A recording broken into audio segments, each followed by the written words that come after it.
अरे वाह! ये तो अच्छी बात है। तभी इस गांव में इतनी खुशहाली दिखती है।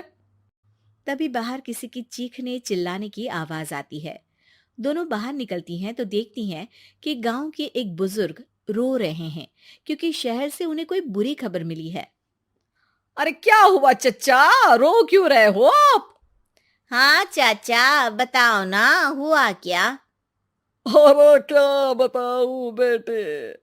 मेरा बेटा शहर गया हुआ था कमाने, लेकिन आज खबर मिली है कि उसका एक्सीडेंट हो गया। वो अस्पताल में भर्ती है।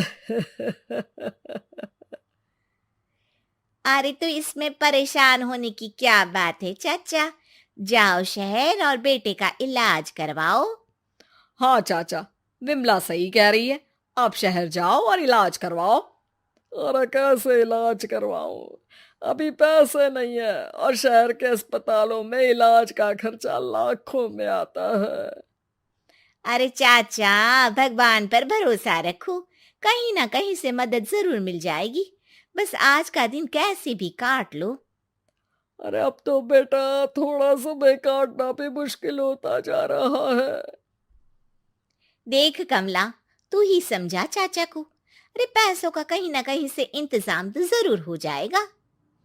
अरे चच्चा, जब विमला कह रही है तो थोड़ा उस पर भी भरोसा रखो। चलो आपको घर छोड़कर आ जाती हूँ।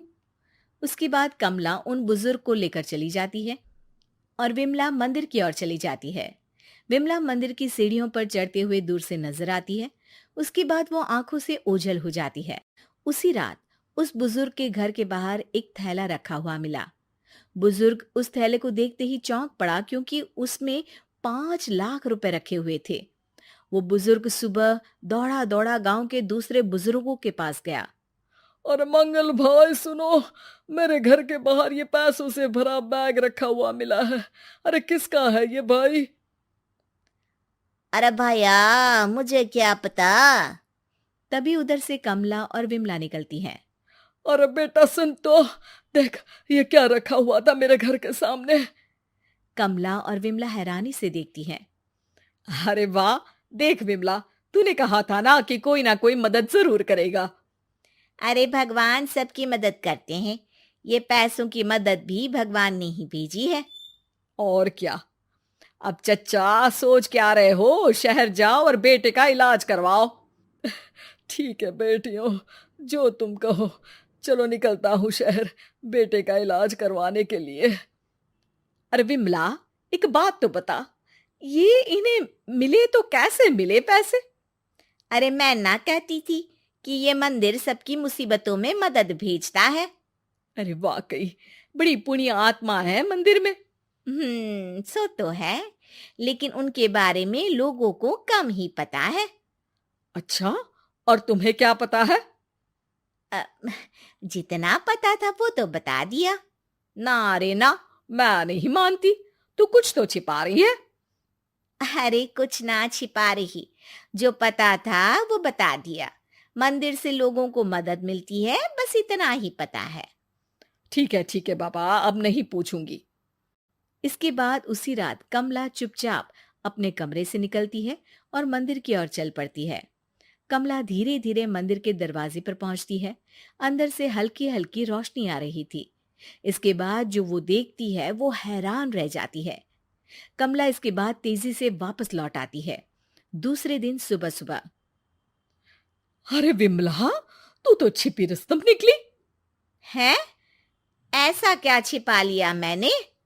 अरे तूने तो भनक ही नहीं लगने दी और चाचा की मदद भी कर दी। हैं?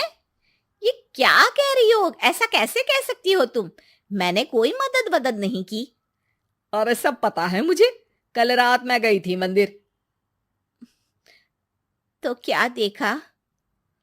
अरे तुम्हारा पति और कुछ लोग वहां दिखे। बोरियों में नोट भरे हुए थे और सभी नोट गिनने में लगे हुए थे।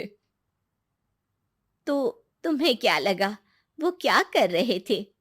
अरे मैं समझ गई कि वो लोग कहीं से डकैती कर पैसे लेकर यहाँ मंदिर के पीछे छिपाते हैं।